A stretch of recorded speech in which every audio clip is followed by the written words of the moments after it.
Hello भाई साहब, स्वागत है आप सभी का हमारे इस चैनल एनसीईआरटी विद यश में। और आज हम बात करने वाले हैं प्रत्यय प्रकरण, यानी संस्कृत की पहली क्लास है। अक्टूबर महीने की पहली क्लास है। नवरात्रि में मैं वीडियो अपलोड कर रहा हूँ और एनर्जी तो थोड़ा डाउन है ही, क्योंकि नवरात्रि का फास्टिंग चल रहा है। लेकिन फिर भी हम क्लास निरंतर लेंगे, क्योंकि एग्जाम में अब देरी नहीं रही, क्योंकि 15 से एग्जाम शुरू हो गए हैं आपके। 15 फरवरी से final exam 10th class Bihar board के शुरू हो जाएंगे। तो संस्कृत की क्लास है, परफेक्ट क्लास होगी। आप आराम से देखो, मजा आए लाइक कर दो और दोस्तों में शेयर करो। मजा आती है तो ऐसे सपोर्ट करते रहो हमें। देखते हैं प्रत्यय होती क्या चीज है। इसे अंग्रेजी में कहते हैं सुफिक्स। अब देखिए, प्रत्यय का मतलब होता है किसी शब्द के पीछे अंत में लगकर उस शब्द में परिवर्तन कर देता है, वो वही कहलाता है प्रत्यय। लेकिन हम हिंदी में डीप नहीं जाएंगे, क्योंकि हम हिंदी को नहीं पढ़ रहे हैं, हम संस्कृत को पढ़ रहे हैं। यदि आप हिंदी के प्रत्यय को देखना चाहते हैं तो आप मेरे प्लेलिस्ट में जाइए, वहां पड़ी होगी हिंदी की सारी वीडियोज और हिंदी के सारे ग्रामर आपको मिल जाएंगे उसमें, ठीक है।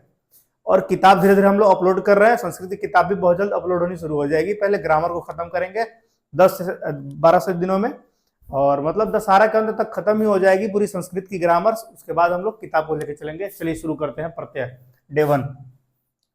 प्रत्यय वह चीज होती है, वह शब्द होता है जो किसी प्रत्यय वह शब्दांश है जो किसी शब्द के अंत में लगकर उस शब्द में पूरे तरीके से क्या कर देता है, परिवर्तन।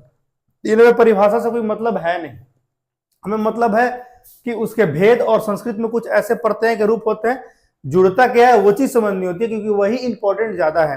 तो प्रत्यय 3 प्रकार का होता है, ठीक है। प्रत्यय 3 प्रकार का होता है। पहला होता है कृदंत प्रत्यय, दूसरा होता है, इसे कृत प्रत्यय भी कहते हैं, ठीक है। दूसरा होता है आपका तद्धित प्रत्यय और तीसरा होता है स्त्री प्रत्यय। अब कृदंत यानी कृत प्रत्यय के अंदर कितने प्रत्यय आते हैं ये सभी आप देख लो, और उसके बाद चलेंगे थोड़ा आगे।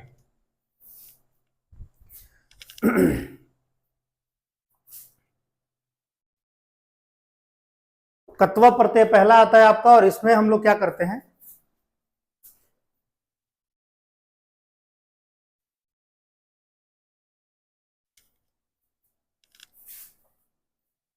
चलिए कत्वा प्रत्यय सबसे पहले पढ़ेंगे। कृदंत का पहला रूप है कत्वा। एक प्रत्यय का रूप है। यदि किसी शब्द के अंत में कत्वा प्रत्यय लगता है तो उसमें हम तवा जोड़ते हैं। क्या जोड़ते हैं? आधा त और वो पे पहिवा। जैसे एग्जाम्पल के लिए हम अगर देखें कि कोई मेरे पास शब्द है ना। जैसे मान लीजिए कि मेरे पास कोई शब्द है, एक सेकंड में इंक भर लू जरा।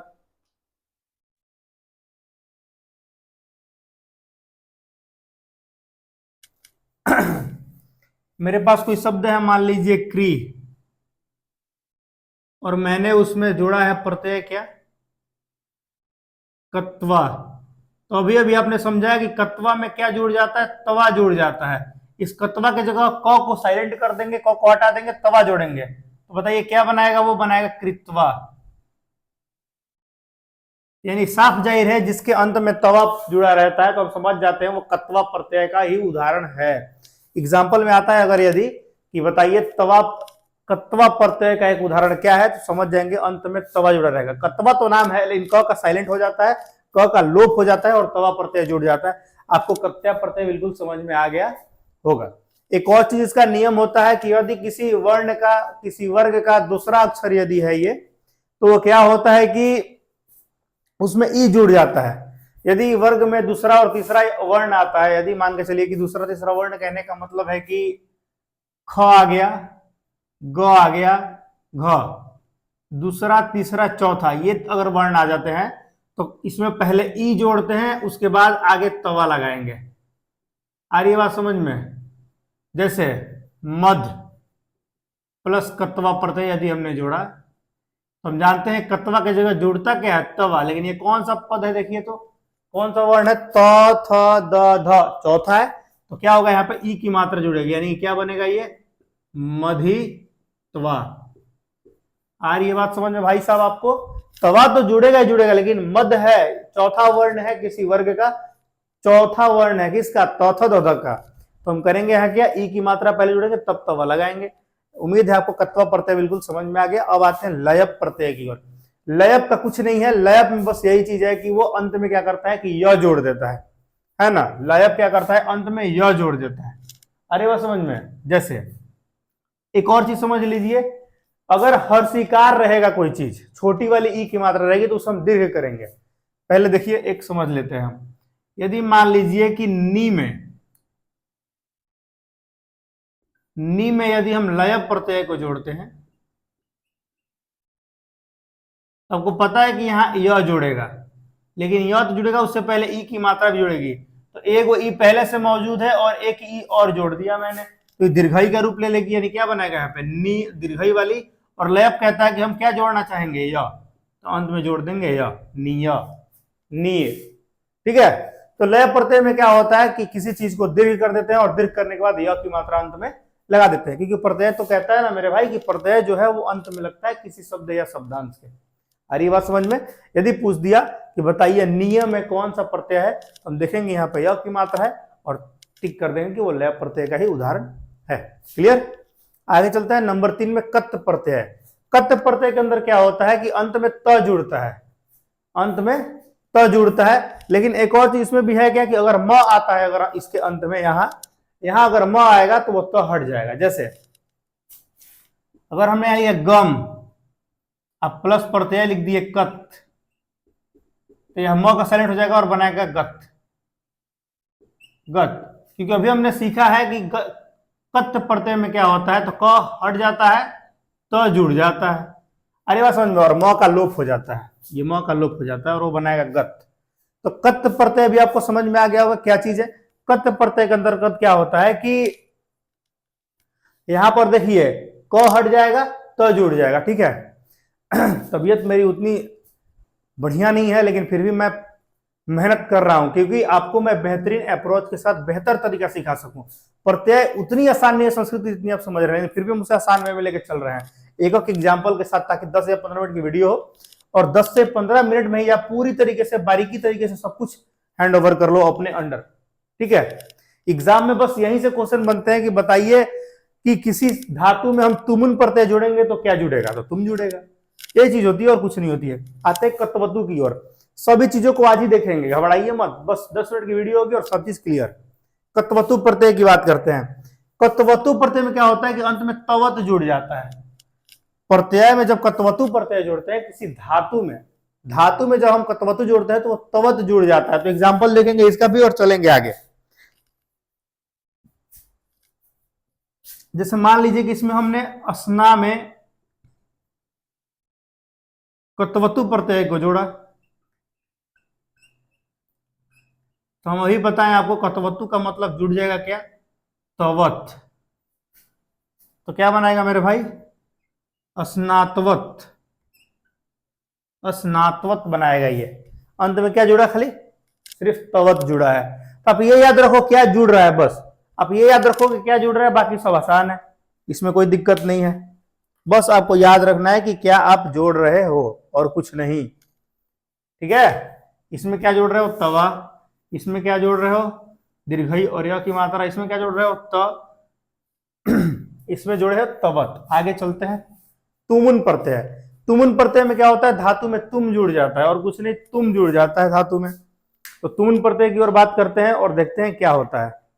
तो धातु में तुम जुड़ जाएगा बस, और कुछ नहीं।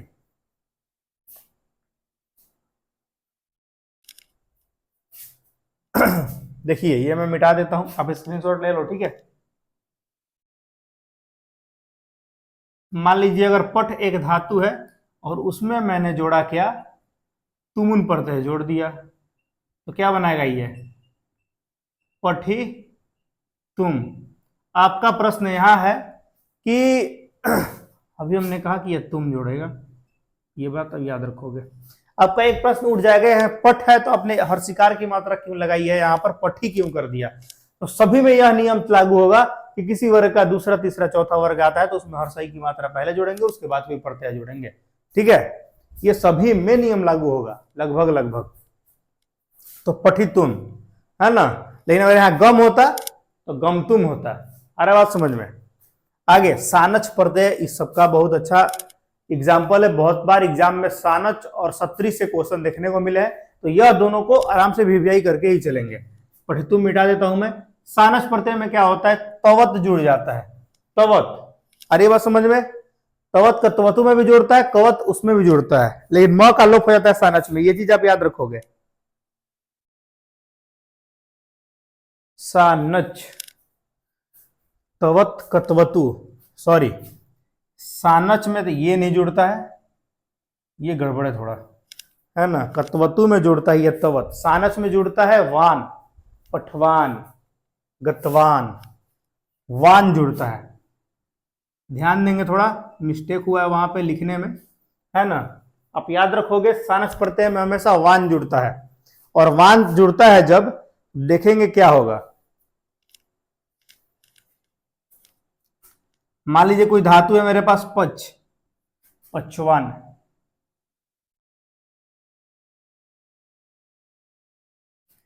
प्रत्यय का मतलब होता है पहला तो स्वर होना चाहिए, वान कोई स्वर नहीं है, यानी यहां पे आन जुड़ेगा, ठीक है। और म लोप नहीं होता है, म का संधि होता है यहाँ पे, ये पूरी मिस्टेक है, ठीक है।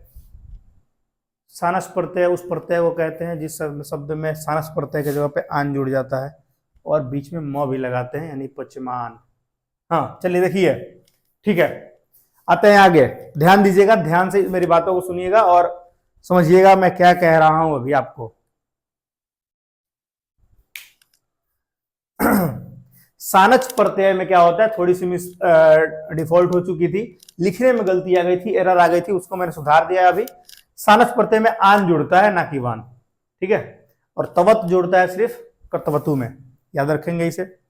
सानच प्रत्यय में आन जुड़ता है, लेकिन आन जोड़ने से पहले म लगाते हैं, इस बात को ध्यान रखेंगे। जैसे इसको अगर बनाएंगे हम तो क्या बनाएंगे, पच, म और आ मिलकर बनाएगा मा, और न पचमान, ये चीज बनेगा। पहले म जोड़ेंगे, अरे मेरे भाई यहां देखो, अब कह रहे हो कि वहां मां कैसे हो गया, तो ये भी ध्यान दो। मैंने कहा पच, फिर म जोड़ेंगे, उसके बाद आन जोड़ेंगे प्रत्यय, ये चीज मैंने आपको बताया। सभी में म जोड़ेंगे, सानच का मतलब, अब देखो पूछ दिया कि सानच का मतलब क्या, तब ये मत करना कि मान जुड़ेगा, नहीं, सानच प्रत्यय में हमेशा ही आन जुड़ेगा, लेकिन किसी धातु के साथ लगकर वो जो म हमेशा उसमें इंक्लूड होगा। अरे ये बात समझ में, पच, म आ मा, न पचमान, ऐसे बनेगा ये, ठीक है। आते हैं सत्री। सत्री प्रत्यय में क्या होता है कि अथ का प्रयोग किया जाता है सत्री प्रत्यय में, अथ, है ना, अथ। सत्री प्रत्यय की बात करेंगे और सत्री प्रत्यय में करते हैं अथ का प्रयोग, या मैं आपको समझाता हूं सत्री प्रत्यय के बारे में, ध्यान दीजिए। सत्री प्रत्यय के लिए वहां जगह नहीं है, इसलिए मैं यहां इसको देख रहा हूं, और एक छूट गया लयूट, उसको भी हम देखेंगे, इसी में जगह की कमी के कारण नहीं हो पाया वो। जैसे हस धातु है और उसमें हमने जोड़ दिया सत्री प्रत्यय, तभी मैंने आपको समझाया कि सत्री का मतलब है कि अंत में जुड़ेगा क्या, अत, यानी क्या बनाएगा ये पूरा, हसत, ठीक है, हसत, पठ प्लस सत्री, पठत। यहां देखिए स और अ मिल के पूरा स बना रहा है, ये समझिए आप, ये स और ये अ मिल के ये पूरा स का निर्माण कर रहा है। उम्मीद है सत्री आपको समझ में आ गया, सत्री प्रत्यय। अब पढ़ेंगे हम लयूट। एक चीज छूट रहा है, लयूट, अन जुड़ता है इसमें, लयूट प्रत्यय जोड़ते हैं अगर हम कहीं किसी धातु में, तो अन जुड़ जाता है मेरे भाई, याद रखेंगे, ठीक है। मान लीजिए पठ एक धातु है और लयूट प्रत्यय जोड़ रहे हैं, तो क्या बनाएगा, पठन, है ना, पठन बनाएगा, अन जुड़ जाता है। लयूट प्रत्यय वो प्रत्यय का उदाहरण है जिसके अंत में क्या जुड़ता है, अन्न जुड़ता है, अन्न शब्द का योग होता है, अन्न प्रत्यय का योग होता है।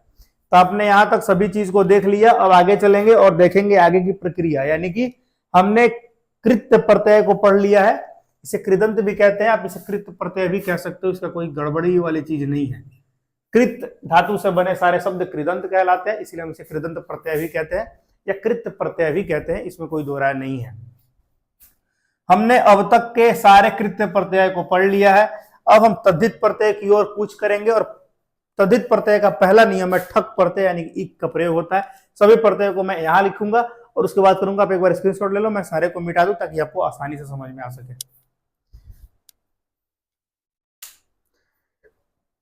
और आपको प्रत्यय मजा आ रहा है बिल्कुल, तो आप चैनल को सब्सक्राइब करो। यदि आप उपसर्ग की क्लास देखना चाहते हो तो मैंने उपसर्ग की ऑलरेडी वीडियो बना रखी है, मैं रिलेटेड वीडियो में, चाहे ऊपर के जो आइकन होती है आई लिखा हुआ बटन होगा कोने में कहीं बाएं साइड में, वहां से आप क्लिक करोगे तो वहां पे आपको दिखाएगा एक लिंक, वहां से उपसर्ग की वीडियो देख सकते हो।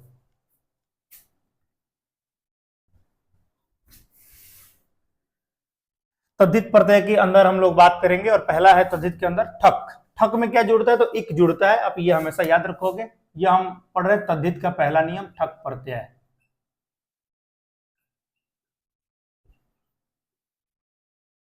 आइए देखते हैं। पठ धातु है, इसमें हमने जोड़ दिया ठक प्रत्यय, तो क्या बनाएगा मेरे भाई? ठक को जोड़ने से जुड़ता है ईक, तो बना देगा ये पठिक। अरे ये बात समझ में? ऐसा कुछ होगा, आप ध्यान दोगे। और भी बहुत सारे नियम उदाहरण हो सकते हैं, ऐसा नहीं है कि एक ही दो मेरे पास है, बहुत सारे हैं, है ना। एक और देख लेते हैं, शरीर प्लस ठक प्रत्यय जुड़ेंगे तो इक की मात्रा जुड़ेगी, यानी क्या बनाएगा? शारीरिक,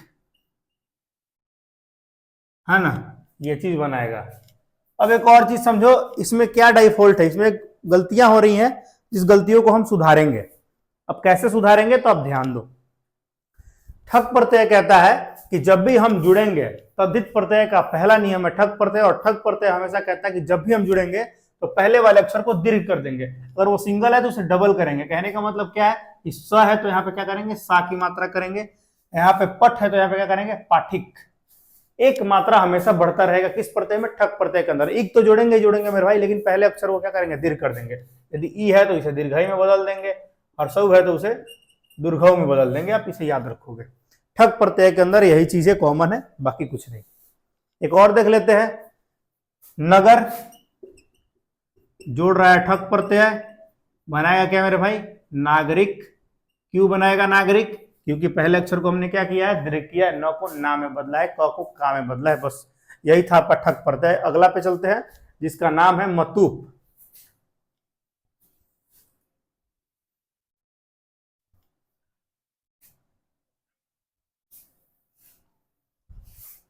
आइए आगे बात करते हैं, ध्यान दीजिए बात को। नंबर 2 पढ़ रहे हैं हम मतूप।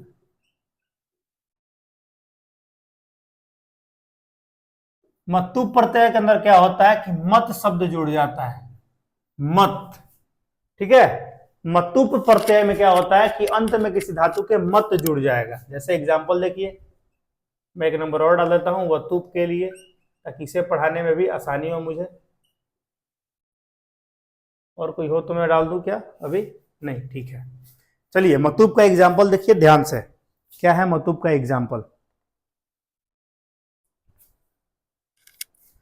मान लीजिए मेरे पास एग्जाम्पल है श्री, ये एक धातु है और इसमें जुड़ गया है मतूप प्रत्यय।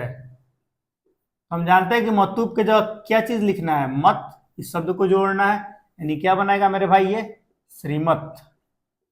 आ रही है बात समझ में? बहुत सारे बना सकते हैं हम लोग, लेकिन हम लोग उतनी बात नहीं करेंगे, क्योंकि हमें एग्जाम्पल लेकर वो लेकर चलना है, क्योंकि प्रत्यय को बहुत जल्द खत्म करना है। ठीक है, आपको समझ में आ रहा है? मुझे पता है, क्योंकि सारे आसान शब्द है। अगर आसान भाषा में प्रयोग करूं तो सभी शब्द आपको आसानी से दिमाग में समझ में आ रहे होंगे। और वीडियो आपने ध्यान से या भगा के नहीं देखा होगा तो, यदि ये वीडियो को भगा भगा के देख रहे हो तो फंसोगे आप, क्योंकि कुछ चीजें छूट जाएंगी। मैंने क्योंकि इस पूरे वीडियो में कहीं भी कोई बात नहीं की है, लगातार मैं अप्रोच दे रहा हूं, मैं कहीं कोई बात नहीं कर रहा। ठीक है, इसलिए आप लोग आराम से देखो, और मेहनत पसंद आ रहा है तो लाइक करना बिल्कुल ना भूलें। गला सूख रही है फिर भी मैं पढ़ा रहा हूं अभी। ठीक है, आगे वतूप। वतूप प्रत्यय के अंदर क्या होता है कि वत शब्द जुड़ जाता है। वत, यदि हम किसी में वतूप प्रत्यय जोड़ते हैं तो वत शब्द क्या होता है? इसमें जुड़ जाता है। ठीक है मेरे भाई, देखेंगे और इसे स्क्रीनशॉट ले लेंगे। बाकी मैं मतूप को मिटाने वाला हूं बहुत जल्द। देखिए, यदि मेरे पास कोई एग्जाम्पल है धन, और उसमें मैंने जोड़ दिया है वतूप प्रत्यय, आपको पता है कि वतूप बनाएगा वत, यानी कि पूरी तरीके से यह वाक्य बन जाएगा धनवत। तो यदि एग्जाम में देखे धनवत के अंदर कौन सा प्रत्यय का योग हुआ है, तो अब डायरेक्ट बताओगे वत जुड़ा है तो वो प्रत्यय है वतु, मत जुड़ा है तो वह है मतु। तो वह प्रत्यय की ओर चलेंगे, उसके बाद तल प्रत्यय और इसका भी हो जाएगा खात्मा, उसके बाद स्त्री प्रत्यय और कहानी खत्म। आइए देखते हैं तो वह प्रत्यय की ओर नंबर 4।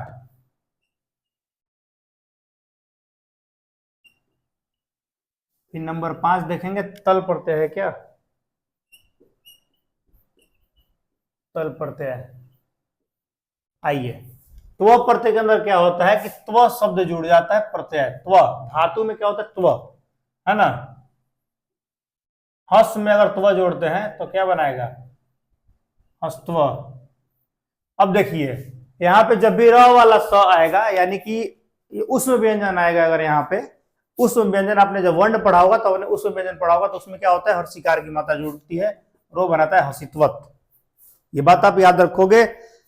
उसमें व्यंजन के जितने शब्द आएंगे, तलाबी स, मूर्धनी स, दांती स, ये तीनों, ठीक है, तो हम उसमें क्या करेंगे, हर्षिकार की मात्रा जोड़ेंगे, ई जोड़ेंगे यहाँ पर सबसे पहले, तो ये हसित्वत बनाएगा।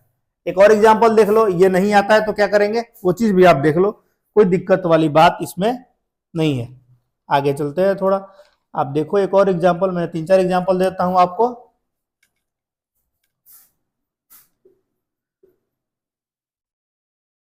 महप्लस्त्व क्या बनाएगा, महत्व। पशु प्लस त्व, यहाँ पर सिर्फ स्व रहता तो हर्षिकार उड़ाते, लेकिन नीचे लगा हुआ है तो यहाँ बनाएंगे सिर्फ पशुत्व। उम्मीद है आपको यह चीज समझ में आ गया होगा। हसित्व और हसित्व ये एग्जाम में पूछा गया था, इसीलिए मैंने इसको दिया है। कत्व प्रत्यय यहाँ पे अगर जुड़ा था, अगर हस में कत्व प्रत्यय जुड़ गया था एक जगह, तो कत्वा प्रत्यय हम जानते हैं कि त्वा शब्द जुड़ता है, तो क्या बना दिया था वह हसित्वा। तो ये चीज आप याद रखोगे, उस व्यंजन के साथ हमेशा हर्षिकार की मात्रा जुड़ती है, एक्सेप्शन है और एक्सेप्शन को भी हम लेके चलेंगे। अगर मान लीजिए कि यहाँ पे गुरु शब्द आ जाता है, ये भी आ सकता है गुरु शब्द, त्व यानी क्या बनाएगा, गुरुत्व। अब पूछ दिया गुरुत्व में बताइए कौन सा प्रत्यय का संयोग हुआ है, तो हम बताएंगे वो त्व प्रत्यय का ही संयोग तो है मेरे भाई। त्वा रहेगा तो कत्वा और त्व रहेगा तो वो त्व प्रत्यय। अब आगे आते हैं तल प्रत्यय। अब तल प्रत्यय में क्या होता है, ता जुड़ जाता है, कुछ नहीं ता जुड़ जाता है। जैसे पशु के अंदर हम अगर योग करें तल प्रत्यय का, तो तल के जगह पे जुड़ेगा ता, यानी क्या बनाएगा, पशुता, पशुता, बस और कुछ नहीं। तो उम्मीद है आपको त्व और तल दोनों समझ में आ गया। और इसी तरह के हम चलेंगे कहा, स्त्री प्रत्यय की ओर। अभी तक मैंने आपको कृत प्रत्यय और तदित प्रत्यय को बिल्कुल विचार रूप से, वैचारिक रूप से पढ़ा दिया है। अब हम आगे बढ़ेंगे कहा, स्त्री प्रत्यय की ओर। और स्त्री प्रत्यय का पहला क्वेश्चन ही यही है कि स्त्री प्रत्ययों की संख्या कितनी है, तो आप बताएंगे 6। पहला प्रश्न यही पूछा गया है एग्जाम में, अभी एग्जाम में भी फिलहाल पूछा गया था कि बताइए कि स्त्री प्रत्यय की संख्या कितनी है, तो आप बताओगे 6। टाप, डाप, चाप, नीप, निस, नीन, 1 2 3 4 5 6 है। स्त्री प्रत्ययों की संख्या 6 है। आपको वीडियो अच्छी तरीके से दिख रही होगी, है ना, क्योंकि मैंने एडजस्ट किया है कैमरे को उस साइड ही। चलिए शुरू करते हैं स्त्री प्रत्यय की ओर और देखेंगे ध्यान से।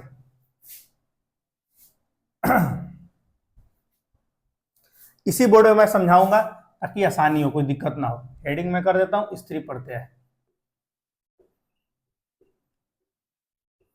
चलिए पहला है आपका क्या, तो पहला मैं ले लेता हूं टाप,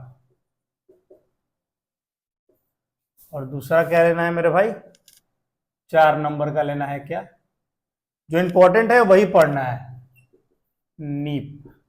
बाकी आगे का क्या है, निस और नीन। 5 नंबर पे है निस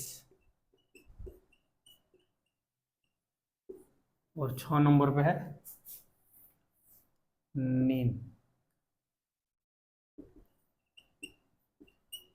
प्रत्यय। चलिए आपको बस इतना ही पढ़ना है ताकि आपको कोई दिक्कत ना हो, और इतना ही पढ़ना होता है। बस इतना पता रखिए कि 6 को प्रत्यय होता है स्त्री प्रत्यय, 4 इंपॉर्टेंट, 4 में 3 है, एक ही इंपॉर्टेंट है, हाउ तीनों में दीर्घ जुड़ता है, तो उतना टेंशन नहीं है इसमें। आते हैं टाप। टाप में करते क्या है कि अंत में आ जोड़ते हैं। यहां देखिए अंत में क्या जोड़ते हैं, आ। जैसे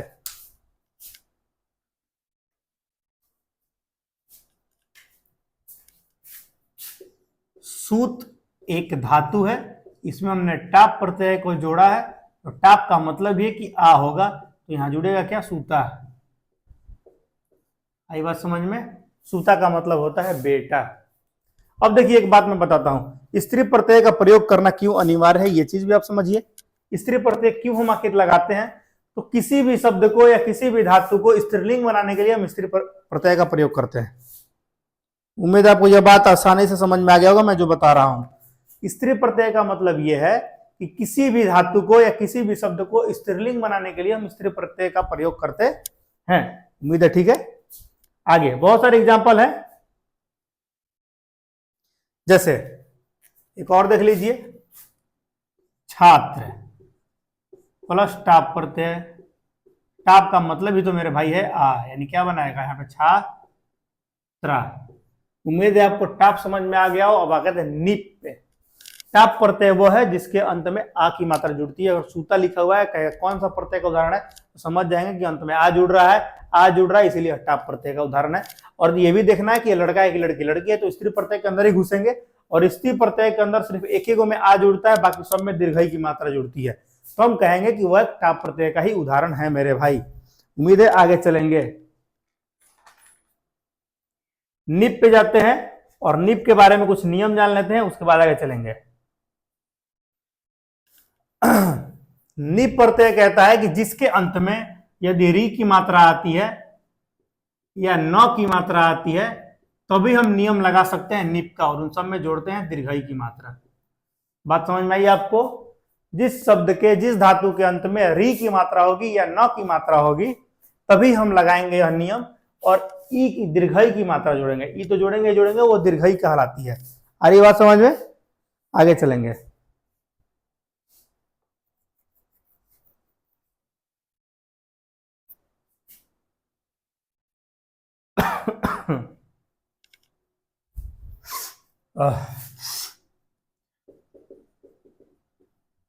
कामिन प्लस निप प्रत्यय जोड़ दिया हमने। निप का मतलब ये कि दीर्घई की मात्रा जोड़ेगी और बनाएगी क्या, कामिनी। ठीक है, ऐसा दात्री होत्री बहुत सारे हैं, री अंत में आ रहा है तो सब समझेंगे कि वही चीज है। आगे चलेंगे। निस प्रत्यय। निस प्रत्यय में भी दीर्घई की ही मात्रा जोड़ते हैं, इसमें कोई बड़ी चीज नहीं है, और यह हर जगह ही लागू होता है। ये भी, इसमें भी ऐसा नहीं है कि यह वहां लागू यहां लागू होगा। ठीक है, आपसे क्वेश्चन बस यही पूछता है कि दीर्घई जुड़ा हुआ है तो बताइए वो कौन सा प्रत्यय है। ठीक है, बस 4 ऑप्शन दिए रहेंगे, वही काम करना है। जैसे अगर एग्जाम्पल की ओर चले, इसमें भी देखिए यही बता देता हूं, इसमें भी आपका दीर्घई जुड़ेगा, नींद में भी दीर्घई ही जोड़ता है, ये चीज आप याद रखोगे। तो दोनों चीजों को आराम से एक के बारे में बता देता हूं, आप समझ लेना। ठीक है, निस मान लीजिए रजक है, एक ऑप्शन में ले लिया रजक और जोड़ दिया इसमें क्या, निस प्रत्यय है। तो निस का मतलब यह है कि दीर्घई की मात्रा जोड़ेगी, यानी बनाएगा क्या, रजकी। ऐसे बहुत सारे शब्द बनाया जा सकता है। यहां देखिए नर्तक एक शब्द मैंने ले लिया, नर्तका प्लस जोड़ दिया नीन प्रत्यय है, तो बनाएगा नर्तकी। बस इतना जानिए कि दीर्घई की मात्रा जुड़ेगी तीनों में, नीप, निस और निन के अंदर, और आ जुड़ेगा कहां पे मेरे भाई, ये जुड़ेगा टाप के अंदर। बस बाकी के जो हैं बचे हुए डाप चाप, इन सब का कोई महत्व है नहीं। बस एक क्वेश्चन बना था इस बार एग्जाम में, स्त्री प्रत्ययों की संख्या कुल कितनी है, तो आपने बताया है 6। हमने ही बताया है 6, आप भी बता सकते हो 6।